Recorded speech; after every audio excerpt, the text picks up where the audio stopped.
Hi, I'm Stephanie from Guiding Force Consulting. So you've made a decision. You want to go ahead and purchase that CRM that I keep talking about. You understand the value, but you're not really sure where to start. I want to give you 5 elements to consider before you write that check.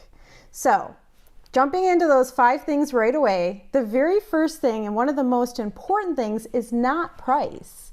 I'm actually going to talk about the time investment that's involved with implementing a new system. You want to make sure you're in a spot where you have the time to properly set this up. There's nothing worse than starting out with a clean database and having a bunch of mucked up information in there. It doesn't help you and benefit you, and you end up frustrated before you even get started.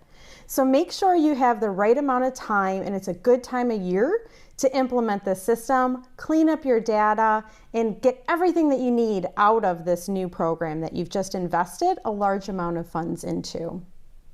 The second thing I want to talk about is scalability. As you're shopping around and you're deciding what the best product is for you, make sure it'll grow and shrink and move and change with your organization.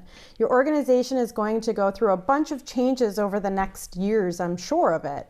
And you want to make sure this can follow you along.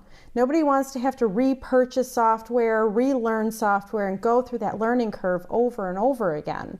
So make sure whatever it is that you decide to buy can scale up and scale down with your organization as you go through the different changes and phases of being a nonprofit.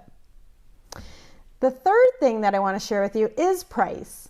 Obviously, you're going to look at that final bill before you write a check, but there's more things to consider than just the cost of the software. Some considerations include monthly subscription fees or licensing. Is it an a la carte system, or does it come with everything? What are all of those hidden costs that you need to be considering before you decide if this is the right tool for you? Make sure when you talk with your reps at every company, you talk about all of those extra costs that may not be seen right up front before you make your decision, so you're not surprised and disappointed later. So the fourth thing that is really crucial in making your decision is going to be support. Everybody's at a different stage in their technological skills and learning a new software. We have staff that come from different backgrounds. So you want to consider how much support you need to implement your program. Would you need full tech support for a year, or just articles that you can research on your own and figure things out? Those have a cost associated and a time. So go ahead and talk with your internal team and figure out where are you guys at as an organization, and then make an appropriate decision on what you need to bring in that is going to affect your cost and your time investment, which were also in this list. And the fifth thing is also incredibly important. You want to take a look, obviously, at all of the available features. People ask me all the time, Stephanie, what's your favorite database and what should I go with? I can't answer that for you. You need to make a list of all of your pros, the things that you absolutely have to have, the things that you can't live without, and then make your wish list, the things that you would love to have, your pie in the sky, all of the bells and whistles that would make your day amazing.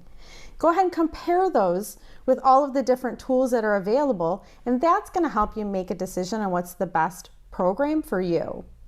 If you do want some help at diving through all of these different elements, picking out the appropriate features that are must-haves, I would love to help you with that. We can talk more, or you can connect on my website at guidingforceconsulting.com.